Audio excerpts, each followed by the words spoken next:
Hello दोस्तों, हर हर महादेव। हमारी सभी माता और बहनाओं को हरतालिका तीज की बहुत बहुत शुभकामनाएं।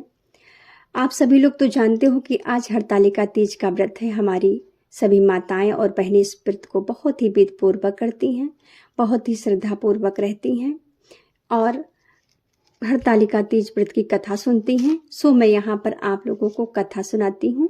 कथा सुनने से पहले आप अपने हाथों में थोड़े से अक्षत और फूल ले लीजिएगा। अब मैं यहाँ पर कथा प्रारंभ करूँगी। कथा इस प्रकार है। कथा पढ़ने से पहले मैं भोले बाबा और माता पार्वती की जय करती हूँ।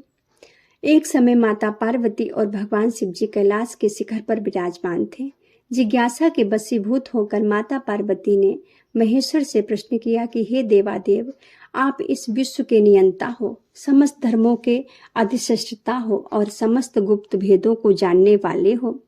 आप मुझ पर अनुग्रह करके कृपया ऐसा गुप्त भेद मुझसे कहें जो समस्त व्रतों में श्रेष्ठ हो। उस व्रत का वर्णन करिए जो अल्प धर्म अल्प कर्म के ही द्वारा महान फलों को देने वाला हो। हे स्वामी, आप आदि मध्य और अंत से रहित हैं। आप धर्म की स्थापना करने वाले हैं, इसलिए मैंने आपसे यह प्रश्न किया है। सो आप कृपा करके मेरी इस जिज्ञासा को शांत करें। भगवती पार्वती के इन वचनों को श्रवण करके मंद मंद मुस्काते हुए आस्तोष भगवान शंकर जी बोले, हे प्रिय, तुमने आज मुझसे अति श्रेष्ठ प्रश्न किया है। हे देवी, तुम्हारी जिज्ञासा को शांत करने की इच्छा से मैं तुम्हें महान फल देने वाला अति गोपनीय व्रत कहता हूँ। यह व्रत वैसे तो पूर्णतया गुप्त रखने योग्य है, किंतु तुम्हारे इस प्रकार किए गए प्रश्न को सुनकर ही वर्णन करना पड़ रहा है। यह गोपनीय व्रत उसी प्रकार व्रतों में श्रेष्ठ है जिस प्रकार तारागणों में चंद्रमा, ग्रहों में सूर्य, चारों वर्णों में ब्राह्मण और समस्त देवताओं में विष्णु श्रेष्ठ है। इस महान फलदायक व्रत का वर्णन वेद और स्मृतियों में है। यह अति पुरातन और श्रेष्ठ है। इसी व्रत के प्रताप से तुम मेरी अर्धांगिनी हुई हो। हे बरोहे, यह व्रत भाद्र मास के शुक्ल पक्ष की तृतीया अर्थात तीज को होता है। इस व्रत के करने से जीव के समस्त पापों का नाश हो जाता है। हे प्रिय, यह वही व्रत है जिसे तुमने मेरा वर्ण करने की इच्छा से हिमालय पर्वत पर किया था। आज तुम्हारे प्रश्न करने पर मैं तुम्हें उस व्रत को सुना रहा हूँ। इतनी कथा को श्रवण करने के पश्चात सुनियनी माता पार्वती ने आस्तोष भगवान शंकर जी से कहा, हे महेश्वर, आप कृपा करके इस व्रत का समस्त वृत्तांत मुझे सुनावें। साथ ही यह भी बतावें कि इस व्रत को मैंने क्यों कर दिया था। आपने उस पूर्व व्रत के वृत्तांत को श्रवण करने की मेरी बलवती इच्छा है। भगवान शंकर जी बोले, हे सुनियने, आर्याव्रत में समस्त पर्वतों का स्वामी हिमांचल नामक श्रेष्ठ पर्वत है। उस पर्वतराज की शोभा अवर्णीय है। उसके चारों ओर अनेक प्रकार की भूमि है तथा नाना प्रकार के वृक्ष सुशोभित हैं। वहां अनेकों सरोवर हैं, अनेकों पर्वत हैं, कंदराएं हैं। उस पर्वत पर विभिन्न प्रकार के पशु निवास करते हैं। वहां अनेकों गंधर्व, सिद्ध, चारण तथा यक्ष वास करते हैं। वे सब नाना प्रकार की किलोले करते हैं और विभिन्न प्रकार के विलास रचाते फिरते हैं। उस पर्वतराज का मस्तक श्रेष्ठ मणियों, स्वर्ण आदि रत्न से विभूषित है। उसकी मित्रता आकाश से है और यही कारण कि वह आकाश को अपने हाथों अर्थात शिखरों पर साधे हुए है। उसी श्रेष्ठ पर्वत पर तुमने 12 वर्ष तक नीचे और मुख करके तपस्या की थी। उस समय तुमने समस्त भोजन त्याग दिए, केवल धूम्रपान ही किया था। उसी पर्वत शिखर के ऊपर तुमने 64 वर्ष तक केवल सूखे पत्तों को खाकर तपस्या की थी।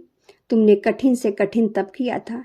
माघ के शीत मास में तुमने ठंडे जल में बैठकर तप किया था। वैशाख की तपती गर्मी में तुम आग के सामने बैठकर तप करती रहती थी।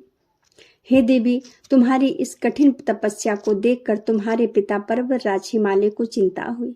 वे मन में दुखी हो गए। मन ही मन उन्होंने तुम्हारे विवाह की चिंता की। उसी समय देवता नारद जी वहां आ निकले। नारद ने तुम्हारी तपस्या को देखा। कन्या के दुख से दुखी हिमालय ने नारद जी को यथेष्ट सम्मान किया। तब बोले, हे देवर्षि, आप इस समय किधर से आ रहे हैं?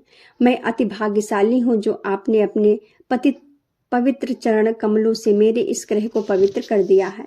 हिमालय कि उन दीन वचनों को श्रवण करके नारद जी बोले, हे पर्वतराज, इस समय मैं विष्णु लोक से आ रहा हूँ।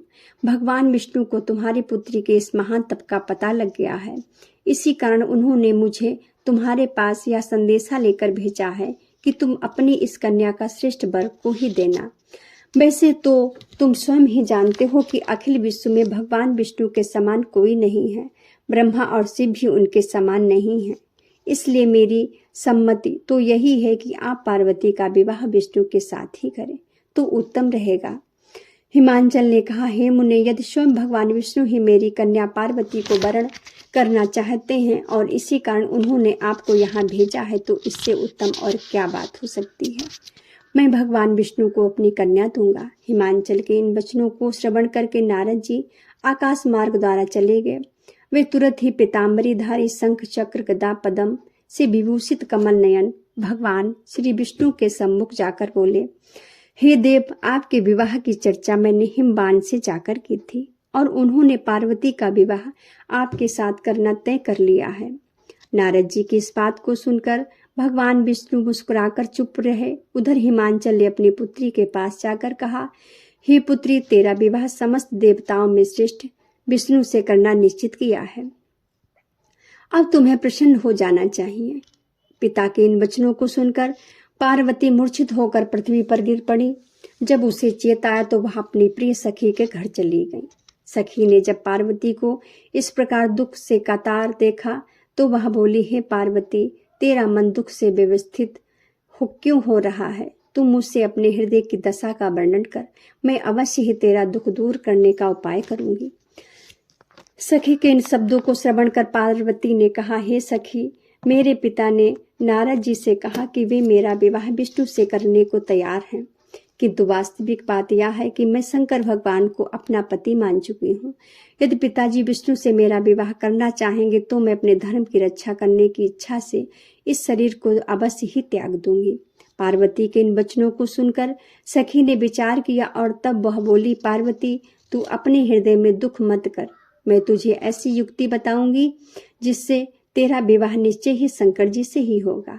तू मेरे साथ अपना घर त्याग कर वन को चल। मैं तुझे ऐसे गहन वन में ले चलूंगी जहां तेरे पिता तुझे ना पा सकेंगे। पार्वती ने अपनी सखी की उस सलाह को मान लिया। तब वह उसके साथ एक भयानक जंगल में जा पहुंची। हिमांचल को जब यह पता चला कि पार्वती से गायब घर से हो गई है तो उसने अपने मंत्रियों और सरदारों को सलाह की कि पार्वती की खोज में उसने चारों ओर दूत दौड़ा दिए, किंतु हिमाचल की समस्त चेष्टाएं बेकार हो गईं। पार्वती को वे लोग किसी भी प्रकार ढूंढ कर ना ला सके। तब शोकातुर होकर हिमांचल मूर्छित होकर पृथ्वी पर गिर पड़े। हिमालय के साथियों ने किसी प्रकार उनको धीरज बंधाया और हिमांचल स्वयं पार्वती की खोज में निकल पड़े। वे बन बन भटकने लगे। उनको तन बदन की सुध तक ना रही। वे पार्वती की खोज करते हुए वनों में घूमने लगे। पार्वती घर से निकलकर अपनी सखी के साथ एक बहुत बड़ी नदी के तट पर पहुंची। इसी नदी के तट पर आगे जाकर उन्होंने एक विशाल वन देखा। यह वन अति घना और भयानक था। नाना प्रकार के हिंसक पशु उस वन में वास करते थे। इस वन में एक गुफा थी। पार्वती ने अपनी सखी के साथ उस गुफा में रहना प्रारंभ किया। पार्वती ने अन्न को त्याग दिया। वहां उन्होंने भगवान शंकर की एक रेत की प्रतिमा बनाई और उस प्रतिमा की आराधना करने लगी। उस समय भादो मास की हस्त नक्षत्र युक्त तृतीया आ गई। पार्वती ने उस दिन शंकर जी का विधिवत पूजन किया, रात भर जागरण किया और शिव लीलाओं का वर्णन किया। पार्वती ने उस महान तप को देखकर भगवान शंकर का सिंहासन हिल गया और उसी क्षण वे पार्वती के सम्मुख जाकर उपस्थित हो गए और बोले, हे वरानने, मैं तुझसे अति प्रसन्न हूँ, वर मांग। भगवान सदाशिव को अपने सम्मुख उपस्थित देखकर माता पार्वती का हृदय कमल खिल गया। मन चाहा वर मांगने की बात सुनकर पार्वती ने कहा, हे महेश्वर, यदि आप मुझ पर प्रसन्न हैं और वर देना चाहते हैं तो कृपा कर मुझे अपनी पत्नी के रूप में स्वीकार कीजिए। मन चाहे वर को देकर शिव शंकर जी अपने निवास स्थान को लौट गए। उसके बाद ही हिमालय पार्वती को ढूंढते हुए उसी वन में जा पहुंचे जहां पार्वती अपनी सखी के साथ रह रही थी। उन्होंने दूर से दो कन्याएं देखी। पास आ जाने पर उन्होंने अपनी प्रिय पुत्री पार्वती को पहचान लिया। पार्वती को देखकर वे उसके पास पहुंचे और उसे हृदय से लगाकर विलाप करने लगे। उन्होंने कहा, हे पुत्री, तुम इस महाभयानक वन में इन हिंसक पशुओं के मध्य क्यों निवास कर रही हो? चलो, अब घर चलो।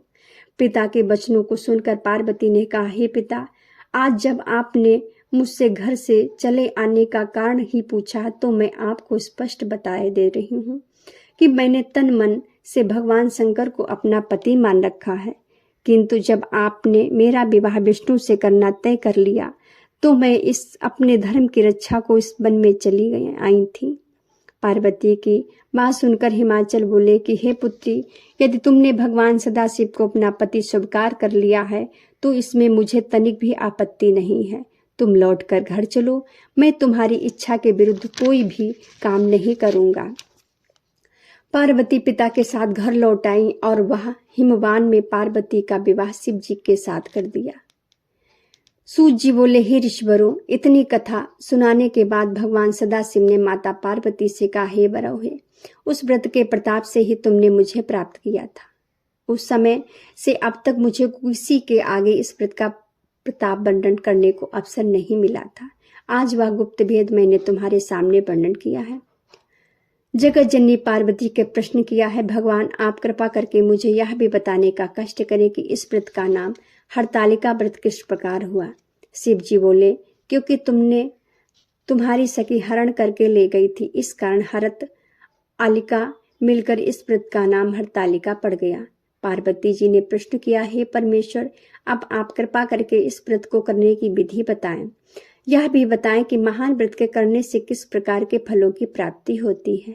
शिव जी बोले, हे वरानने, यह व्रत कन्याओं के लिए श्रेष्ठ है। जो कन्याएं उत्तम वर की प्राप्ति चाहती हैं वे इसको अवश्य करें। जो स्त्रियां अचल सुहाग चाहती हैं वे इस व्रत को विधि पूर्वक करें, उनके मनोवांछित फल प्राप्ति होगी। इससे उत्तम और कोई व्रत नहीं है। केले के खंभों का मंडप बनावे, उस मंडप में शिव और पार्वती की प्रतिमाओं को स्थापित करें, धूप दीप चंदन आज से उस स्थान पर युक्त करें, प्रतिमाओं को स्नान करावें, वस्त्र धारण करावें, चंदन लगावें, फूल माला पहनावें, धूप दीप जलावें, उत्तम पुष्प और उत्तम फल निवेदित करें, नैवेद्य लगाने और रात्रि में जागरण करें। इसी के साथ मैं अपनी कथा का समापन करती हूँ। बोलो माता पार्वती और भोलेनाथ बाबा की जय हो। हर हर महादेव दोस्तों।